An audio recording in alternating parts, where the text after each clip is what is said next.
Chapter 5. Speed, Words, and Clearness. 1. The unseen environment is reported to us chiefly by words. These words are transmitted by wire or radio from the reporters to the editors who fit them into print. Telegraphy is expensive, and the facilities are often limited. Press service news is, therefore, usually coded. Thus a dispatch which reads: Washington, D.C., June 1st. The United States regards the question of German shipping seized in this country at the outbreak of hostilities as a closed incident. May pass over the wires in the following form. Washington 1. The Unistas RGDS TQ of GER SPG seized in TSQ at T Outco Hawks as a Claude incident. A news item saying: Berlin, June 1st, Chancellor Wirth told the Reichstag today in outlining the government's program that restoration and reconciliation would be the keynote of the new government's policy. He added that the cabinet was determined disarmament should be carried out loyally and that disarmament would not be the occasion of the imposition of further penalties by the Allies. May be cabled in this form. Berlin 1. Chancellor Wirth told T Reichstag in outlining the GVTS-PG and TTQN restoration and reconciliation WD be the keynote F new GVTS policy. QJ he added TTT cabinet WSDTMD disarmament SDB carried out loyally and TT disarmament WDNB. The OCON F imposition of further penalties by T Alice. In this second item the substance has been culled from a long speech in a foreign tongue, translated, coded, and then decoded. The operators who receive the messages transcribe them as they go along, and I am told that a good operator can write 15,000 or even more words per 8-hour day, with a half an hour out for lunch and 2 10-minute periods for rest. 2. A few words must often stand for a whole succession of acts, thoughts, feelings and consequences. We read: Washington, December 23, a statement charging Japanese military authorities with deeds more frightful and barbarous than anything ever alleged to have occurred in Belgium during the war was issued here today by the Korean Commission, based, the Commission said, on authentic reports received by it from Manchuria. Here eyewitnesses, their accuracy unknown, report to the makers of authentic reports. They in turn transmit these to a commission 5,000 miles away. It prepares a statement, probably much too long for publication, from which a correspondent culls an item of print 3.5 inches long. The meaning has to be telescoped in such a way as to permit the reader to judge how much weight to give to the news. It is doubtful whether a supreme master of style could pack all the elements of truth that complete justice would demand into a 100-word account of what had happened in Korea during the course of several months. For language is by no means a perfect vehicle of meanings. Words, like currency, are turned over and over again, to evoke one set of images today, another tomorrow. There is no certainty whatever that the same word will call out exactly the same idea in the reader's mind as it did in the reporter's. Theoretically, if each fact and each relation had a name that was unique, and if everyone had agreed on the names, it would be possible to communicate without misunderstanding. In the exact sciences there is an approach to this ideal, and that is part of the reason why of all forms of worldwide cooperation, scientific inquiry is the most effective. Men command fewer words than they have ideas to express, and language, as Jean Paul said, is a dictionary of faded metaphors. The journalist addressing 500,000 readers of whom he has only a dim picture, the speaker whose words are flashed to remote villages and overseas, cannot hope that a few phrases will carry the whole burden of their meaning. The words of Lloyd George, badly understood and badly transmitted, said en Briand to the Chamber of Deputies, seemed to give the pan-Germanists the idea that the time had come to start something. A British Prime Minister, speaking in English to the whole attentive world, speaks his own meaning in his own words to all kinds of people who will see their meaning in those words. No matter how rich or subtle, or rather the more rich and the more subtle that which he has to say, the more his meaning will suffer as it is sluiced into standard speech and then distributed again among alien minds. Millions of those who are watching him can read hardly at all. Millions more can read the words but cannot understand them. Of those who can both read and understand, a good 3/4 we may assume have some part of half an hour a day to spare for the subject. To them the words so acquired are the cue for a whole train of ideas on which ultimately a vote of untold consequences may be based.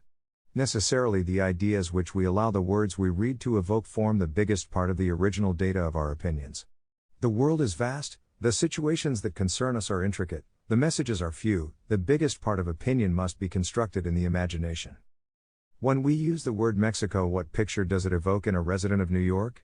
Likely as not, it is some composite of sand, cactus, oil wells, greasers, rum-drinking Indians, testy old cavaliers flourishing whiskers and sovereignty, Or perhaps an idyllic peasantry à la Jean-Jacques, assailed by the prospect of smoky industrialism, and fighting for the rights of man. What does the word Japan evoke?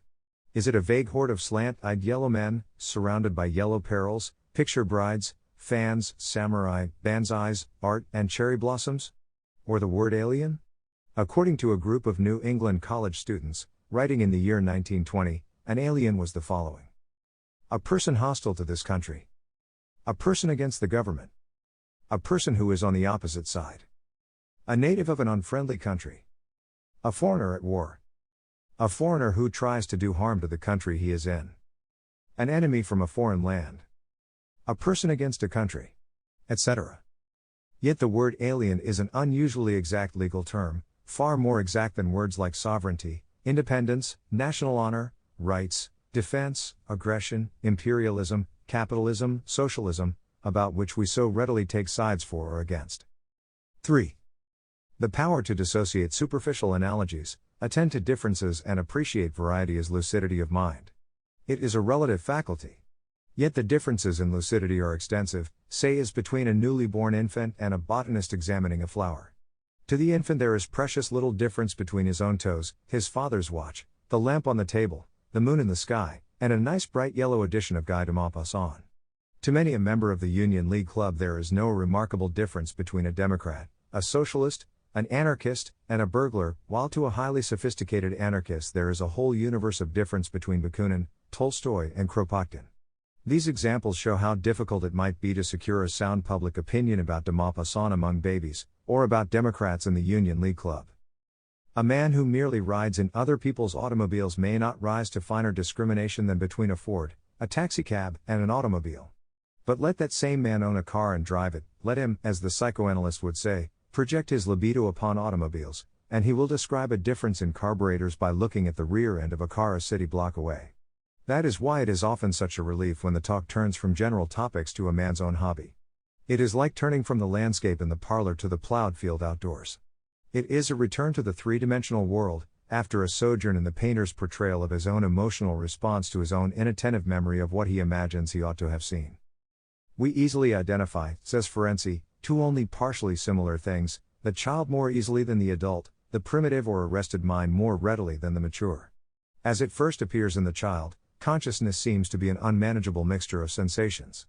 The child has no sense of time, and almost none of space. It reaches for the chandelier with the same confidence that it reaches for its mother's breast, and at first with almost the same expectation. Only very gradually does function define itself. To complete inexperience, this is a coherent and undifferentiated world, in which, as someone has said of a school of philosophers, all facts are born free and equal. Those facts which belong together in the world have not yet been separated from those which happen to lie side by side in the stream of consciousness. At first, says Ferenczi, the baby gets some of the things it wants by crying for them. This is the period of magical hallucinatory omnipotence. In its second phase the child points to the things it wants, and they are given to it. Omnipotence by the help of magic gestures. Later, the child learns to talk, asks for what it wishes, and is partially successful. The period of magic thoughts and magic words. Each phase may persist for certain situations, though overlaid and only visible at times, as for example, in the little harmless superstitions from which few of us are wholly free. In each phase, partial success tends to confirm that way of acting, while failure tends to stimulate the development of another. Many individuals, parties, and even nations, rarely appear to transcend the magical organization of experience. But in the more advanced sections of the most advanced peoples, trial and error after repeated failure has led to the invention of a new principle. The moon, they learn, is not moved by baying at it. Crops are not raised from the soil by spring festivals or Republican majorities, but by sunlight, moisture, seeds, fertilizer, and cultivation. Allowing for the purely schematic value of Ferenczi's categories of response, the quality which we note as critical is the power to discriminate among crude perceptions and vague analogies. This power has been studied under laboratory conditions.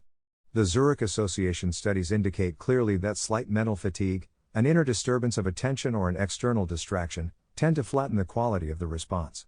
An example of the very flat type is the clang association, cat-hat, a reaction to the sound and not to the sense of the stimulant word. One test, for example, shows a 9% increase of clang in the second series of 100 reactions. Now the clang is almost a repetition, a very primitive form of analogy. 4.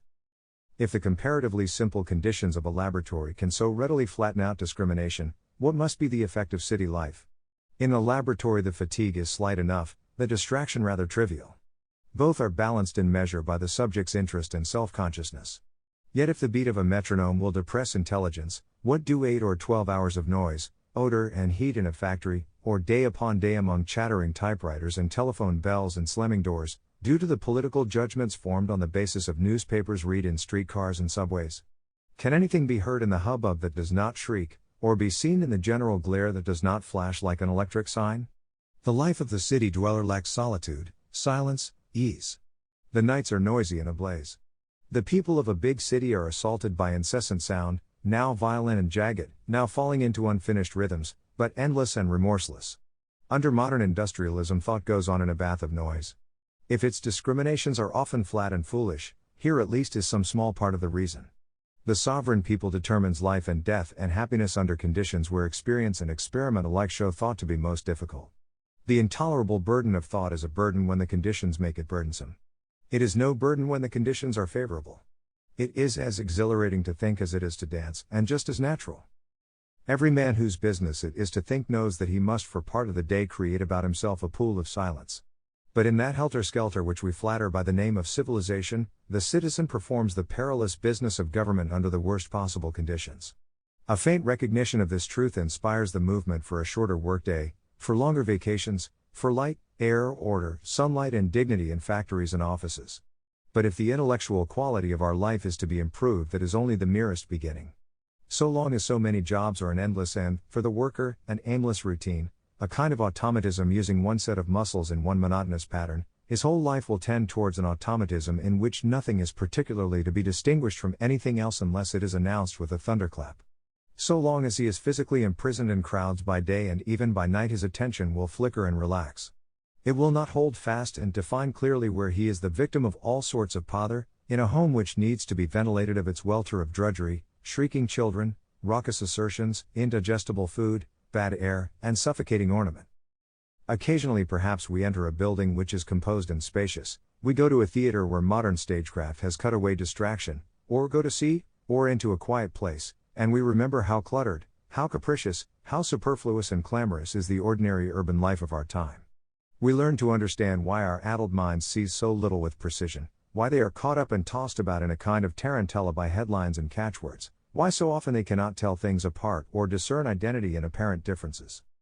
5. But this external disorder is complicated further by internal. Experiment shows that the speed, the accuracy, and the intellectual quality of association is deranged by what we are taught to call emotional conflicts. Measured in fifths of a second, a series of 100 stimuli containing both neutral and hot words may show a variation as between 5 and 32 or even a total failure to respond at all. Obviously, our public opinion is in intermittent contact with complexes of all sorts, with ambition and economic interest, personal animosity, racial prejudice, class feeling and whatnot. They distort our reading, our thinking, our talking and our behavior in a great variety of ways. And finally, since opinions do not stop at the normal members of society, since for the purposes of an election, a propaganda, a following numbers constitute power, the quality of attention is still further depressed. The mass of absolutely illiterate, of feeble-minded, grossly neurotic, undernourished and frustrated individuals, is very considerable, much more considerable there is reason to think than we generally suppose. Thus a wide popular appeal is circulated among persons who are mentally children or barbarians, people whose lives are a morass of entanglements, people whose vitality is exhausted, shut-in people, and people whose experience has comprehended no factor in the problem under discussion. The stream of public opinion is stopped by them in little eddies of misunderstanding, where it is discolored with prejudice and far-fetched analogy. A broad appeal takes account of the quality of association, and is made to those susceptibilities which are widely distributed. A narrow or a special appeal is one made to those susceptibilities which are uncommon. But the same individual may respond with very different quality to different stimuli, or to the same stimuli at different times. Human susceptibilities are like an alpine country. There are isolated peaks, there are extensive but separated plateaus, and there are deeper strata which are quite continuous for nearly all mankind. Thus the individuals whose susceptibilities reach the rarefied atmosphere of those peaks where there exists an exquisitive difference between Frege and Piano, or between earlier and later periods, may be good staunch Republicans at another level of appeal, and when they are starving and afraid, indistinguishable from any other starving and frightened person. No wonder that the magazines with the large circulations prefer the face of a pretty girl to any other trademark, a face, pretty enough to be alluring, but innocent enough to be acceptable. For the psychic level on which the stimulus acts determines whether the public is to be potentially a large or a small one. 6. Thus the environment with which our public opinions deal is refracted in many ways, by censorship and privacy at the source, by physical and social barriers at the other end, by scanty attention, by the poverty of language, by distraction, by unconscious constellations of feeling, by wear and tear, violence, monotony. These limitations upon our access to that environment combine with the obscurity and complexity of the facts themselves to thwart clearness and justice of perception, to substitute misleading fictions for workable ideas, and to deprive us of adequate checks upon those who consciously strive to mislead. Part 3. Stereotypes.